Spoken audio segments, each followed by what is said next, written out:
Welcome to Brainish English Stories. Once, there was a king and queen. They had 2 handsome sons and 1 little daughter. The daughter was so pretty that everyone loved her at first sight. When it was time for the little girl's christening, the queen invited all the fairies to come and celebrate. After the ceremony, the queen asked the fairies about the future of her daughter, Rosette. The fairies said they forgot their magic book at home and couldn't say anything right then. They promised to come back later to tell her. The queen felt uneasy about their response but insisted they share whatever they knew. After some persuasion, the fairies told the queen that Rosette might bring trouble to her brothers, even causing their deaths. They didn't have anything good to say about her future. This made the queen very sad. The king noticed the queen's sadness and asked her what was wrong. At first, she made up excuses, saying she burned her flax and lost her slipper. But the king knew she wasn't telling the truth. Finally, the queen confessed about the fairies' predictions regarding Rosette, and she worried about her son's safety. The king became sad too and suggested the only way to save their sons was by cutting off Rosette's head while she was still young. But the queen said she would rather lose her own head than agree to such a thing. She urged the king to find another solution.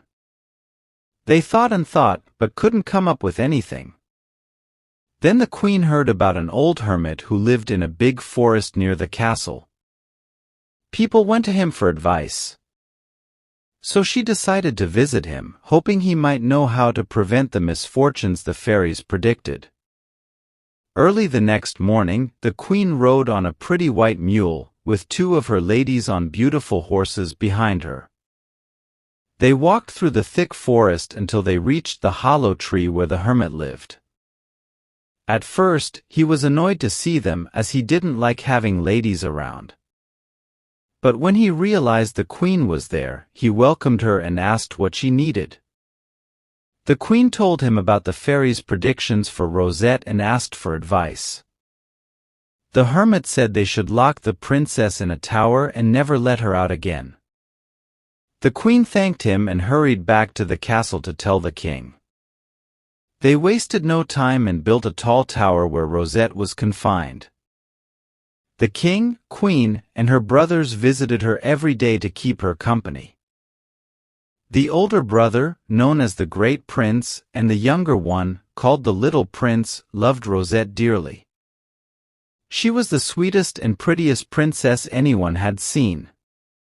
A smile from her was worth more than 100 gold pieces. When Rosette turned 15, the Great Prince asked the king about her marriage, and the Little Prince asked the queen the same question. The king and queen found it amusing but didn't give a definite answer. Soon after, they both fell ill and passed away on the same day. Everyone mourned, especially Rosette, and bells rang throughout the kingdom. The dukes and councillors crowned the Great Prince as the new king, and there were celebrations everywhere. The new king and his brother decided it was time to free Rosette from the dull tower she was tired of. They only had to walk across the garden to reach the tower, which stood tall in a corner. Rosette was busy embroidering, but when she saw her brothers, she stood up, took the king's hand, and said, "Good morning, dear brother. Now that you are king, please take me out of this dull tower, for I am so tired of it." Then she started to cry, but the king kissed her and told her not to cry because they came to take her out of the tower and bring her to their beautiful castle. The prince showed her the candies he brought for her and said, "Hurry up, let's leave this ugly tower. The king will soon arrange a big wedding for you." When Rosette saw the beautiful garden full of fruit and flowers, green grass, and sparkling fountains, she was so amazed that she couldn't say a word. She looked around, gathered fruit and flowers, and her little green dog Frisk, with only 1 ear, danced before her, barking and spinning around in a charming way. Everyone was amused by Frisk's tricks. Suddenly, he ran into a small wood and the princess followed him. To her delight, she saw a peacock spreading its tail in the sunshine. Rosette thought it was the prettiest thing she had ever seen. She couldn't stop looking at it. When the king and the prince caught up with her, they asked what was so interesting. She showed them the peacock and asked what it was. They said it was a bird people sometimes ate. "What?" said the princess, "do they dare to kill such a beautiful creature and eat it? I declare that I will only marry the king of the peacocks. And when I am queen, I will make sure nobody eats any of my subjects." The king was surprised. "But, little sister," he said, "where will we find the king of the peacocks?" "Wherever you like, sire," she replied, "but I will only marry him." They took Rosette to the beautiful castle, and the peacock was brought with her to walk around the terrace outside her windows, so she could always see him. The ladies of the court came to see her and brought her lovely presents, dresses, ribbons, candies, diamonds, pearls, dolls, and embroidered slippers. Rosette said thank you, very nicely, and everyone was delighted with her. Meanwhile, the king and the prince thought about how they could find the king of the peacocks if such a person existed. First, they had a portrait of the princess made, so lifelike that you wouldn't be surprised if it spoke to you. Then they said to her, "Since you want to marry the king of the peacocks, we will go out into the world to find him. If we find him, we will be very happy. Meanwhile, take good care of our kingdom." Rosette thanked them for all the trouble they were taking for her and promised to take good care of the kingdom. She said she would only amuse herself by looking at the peacock and making frisk dance while they were away. So they started their journey and asked everyone they met, "Do you know the king of the peacocks?" But everyone said, "No, no." They traveled so far that nobody had been farther, and finally, they arrived at the kingdom of the cockchafers. They had never seen so many cockchafers before, and the buzzing was so loud that the king was afraid he would become deaf. They asked the most important-looking cockchafer if he knew where they could find the king of the peacocks. "Sire," replied the cockchafer, "his kingdom is 30,000 leagues from here. You have traveled the longest way." "How do you know?" asked the king. "We know you well because we spend 2 or 3 months in your garden every year," said the cockchafer. Then the king and the prince became good friends with him. They walked arm in arm, had dinner together, and the cockchafer showed them all the interesting things in his strange country, where even the smallest green leaf costs a gold piece or more. Then they continued their journey, knowing the way this time, and they reached the right place quickly. They knew they had arrived when they saw peacocks in every tree, and their cries could be heard from far away. In the city, they found people dressed entirely in peacock feathers, which seemed to be the prettiest thing. They met the king driving a beautiful golden carriage, sparkling with diamonds, drawn by 12 peacocks at full speed. The king and the prince were happy to see that the king of the peacocks was very handsome. He had curly golden hair, was very pale, and wore a crown made of peacock feathers. When the king saw Rosette's brothers, he knew they were strangers. He stopped his carriage and asked them to speak to him. After greeting him, they said, "Sire, we have come from very far away to show you a beautiful portrait." So they showed the king the picture of Rosette. The king looked at it quietly for a long time, then he said, "I couldn't have believed there was such a beautiful princess in the world."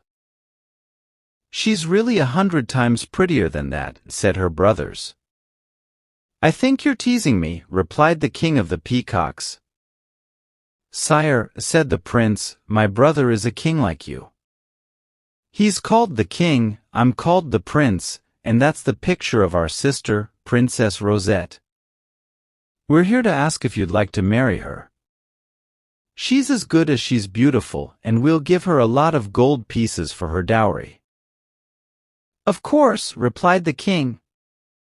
"I'll make her very happy. She can have whatever she wants, and I'll love her very much. But if she's not as pretty as you say, I'll have your heads cut off." "We agree," said the brothers together. "Okay, off to prison with you, and wait there until the princess arrives," said the king of the peacocks. The princes were so sure that Rosette was prettier than her picture that they went without complaining. They were treated kindly, and the king visited them often. Meanwhile, Rosette's portrait was taken to the palace, and the king couldn't stop looking at it.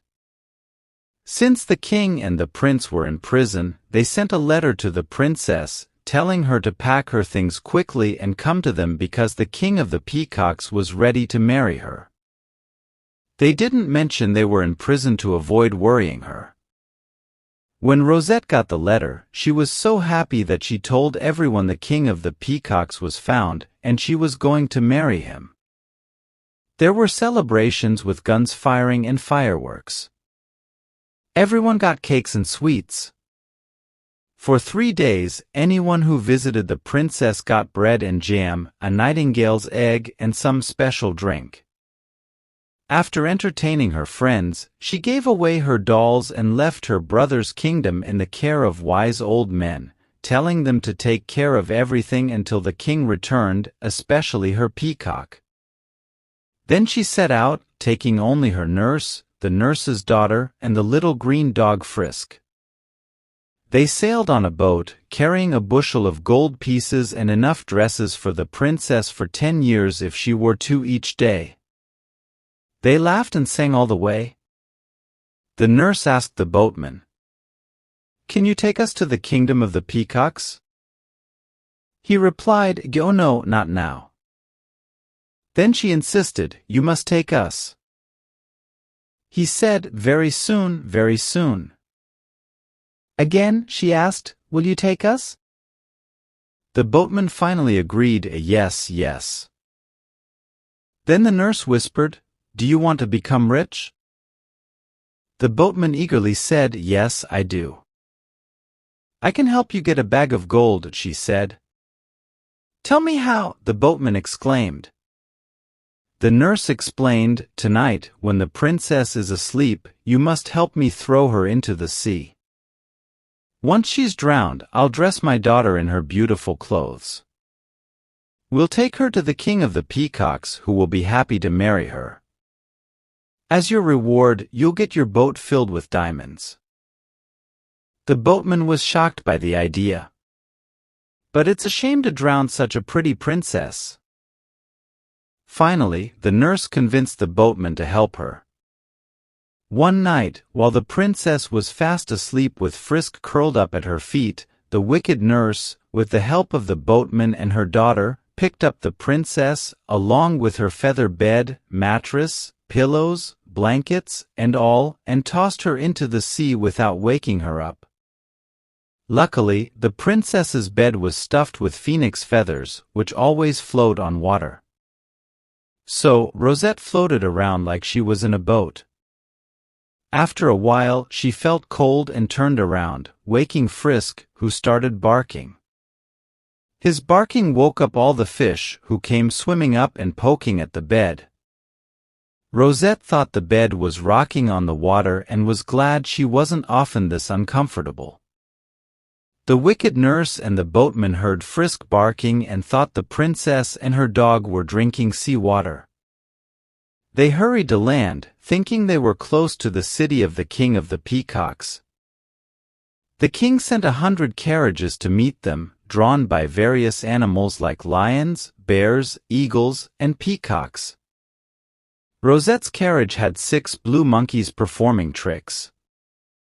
The nurse's daughter was dressed in Rosette's prettiest dress and covered in diamonds, but she was so ugly and ill-tempered that no amount of dressing up could make her look nice. She bossed everyone around and threatened to have their heads cut off. As the procession moved slowly, the peacocks perched on trees were supposed to salute the false princess, but instead, they cried out, "Go, how ugly she is!" This made her very angry, and she ordered the guards to kill all the peacocks who insulted her. But the peacocks just flew away laughing at her. The boatman, noticing everything, whispered to the nurse, "This is not good for us, dear friend, your daughter should have been prettier." But she hushed him, saying, "Be quiet, silly, or you'll ruin everything." They informed the king that the princess was approaching. He asked if she was prettier than her portrait. They replied that if she was even close, it would be fine. The king decided to go meet her, hearing the commotion. He thought the shouting was about some dwarf the princess brought with her, not realizing it was about the princess herself being called ugly. The portrait of Princess Rosette led the procession, followed by the king and his courtiers. When the king saw the nurse's daughter, he was furious and refused to go any further. He ordered her, the nurse, and those who brought her to be locked up in the tower. He also decided to have the heads of the two rascals, who were actually Rosette's brothers, cut off. Meanwhile, the king and the prince, expecting to greet their sister, were surprised when soldiers took them to a dark dungeon full of toads and bats, with water up to their necks. They feared they were going to be killed. 3 days later, the king of the peacocks came and scolded them through a hole in the wall. The king of the peacocks was very angry and threatened to cut off the heads of the king and the prince. The king defended himself, saying he was a good king with a splendid kingdom and lots of gold. He questioned if the peacock king thought they stole something from him. Initially surprised by this bold response, the king of the peacocks almost sent them away. But his prime minister advised punishing them to save face. They accused the brothers of being impostors, promising a beautiful princess who turned out to be an ugly girl. The brothers insisted their sister was a beautiful princess and needed 7 days to prove their innocence. Reluctantly, the peacock king agreed. Meanwhile, the real princess and Frisk found themselves alone at sea with no boat. She cried, thinking the peacock king abandoned her. They floated for 2 days, hungry and cold. At night, she asked Frisk to bark to scare away any danger. They drifted close to the shore where an old man lived. Hearing Frisk, he went to help and rescued the princess from the sea with a boat hook after several attempts. Rosette and Frisk were happy to be back on land. She thanked the old man and wore his wife's dress and shoes. Despite the simple attire, Rosette looked charming. The old man sensed she was important due to her satin and gold bedding.